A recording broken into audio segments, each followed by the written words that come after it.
অবশেষে বহুদিন পর প্রিয় নেতা এলেন।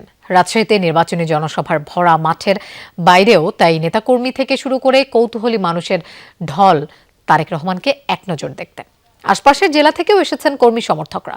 বিমানবন্দর থেকে হযরত শাহ মখদুম রহমতুল্লাহ আলাইহের মাজার হয়ে ঐতিহাসিক মাদ্রাসা ময়দান পর্যন্ত পুরো যাত্রাপথে বাসের ভেতর থেকেই উচ্ছ্বসিত জনতার অভ্যর্থনার জবাব দেন বিএনপি চেয়ারম্যান। নেতাকর্মীরা বলছেন, তারেক রহমানের এই সফর আগামী 12 ফেব্রুয়ারির নির্বাচনে দলকে জেতাতে পুরোপুরি উজ্জীবিত করেছে তাদের। রেইনবো অলরাউন্ডার এক্সটেরিয়র পে বাড়ির বাহিরের দেয়ালের সুরক্ষা নিয়ে থাকুন নিশ্চিন্ত। সাথে পাচ্ছেন 10 বছরের ওয়ারেন্টি। BG481 ফ্লাইটের রাজশাহী পৌঁছানোর নির্ধারিত সময় দুপুর 12টা 35 মিনিট। কিন্তু খুব সকাল থেকেই শাহ মখদুম বিমানবন্দরের আশেপাশে নামতে শুরু করে মানুষের ঢল। কারণ বাংলাদেশ বিমানের এই ফ্লাইটেই বৃহস্পতিবার রাজশাহীতে আসেন তারেক রহমান। দীর্ঘ 2 দশকের বেশি সময় পর বিএনপি চেয়ারম্যানের আগমন, তাই তাকে এক নজর দেখতে নেতাকর্মী সমর্থকদের প্রাণবন্ত চেষ্টা। স্লোগানে মুখরিত চারিদিক। তারেক রহমান যেদিন থেকে বাংলার মাটিতে পা দিয়েছে, ধানের জোয়ার আরো ফাটে পড়েছে সারা দেশে।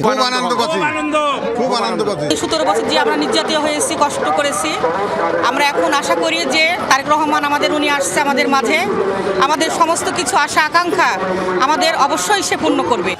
নির্ধারিত সময়ে রাজশাহীর মাটি ছুঁয়ে নির্ধারিত বাসে ওঠেন জিয়াউর রহমান ও খালেদা জিয়ার সন্তান। রাস্তার পাশে তখন মানুষের ঢল।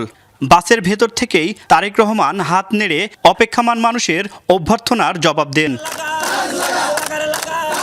হযরত শাহ মখদুম রহমতুল্লাহ আলাইহের মাজার জিয়ারত করে তারেক রহমান যখন জনসভাস্থলে প্রবেশ করেন, তখন ঐতিহাসিক মাদ্রাসা ময়দান ছড়িয়ে মানুষের ঢল আশেপাশের রাস্তায়ও।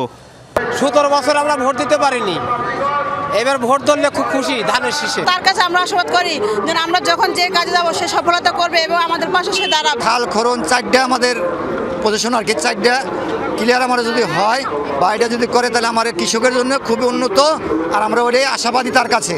সকাল থেকেই রাজশাহীর পাশাপাশি নাটোর ও চাঁপাইনবাবগঞ্জ সহ আশেপাশের বিভিন্ন জেলার বিএনপি নেতাকর্মীরা নির্বাচনী জনসভায় আসতে শুরু করেন।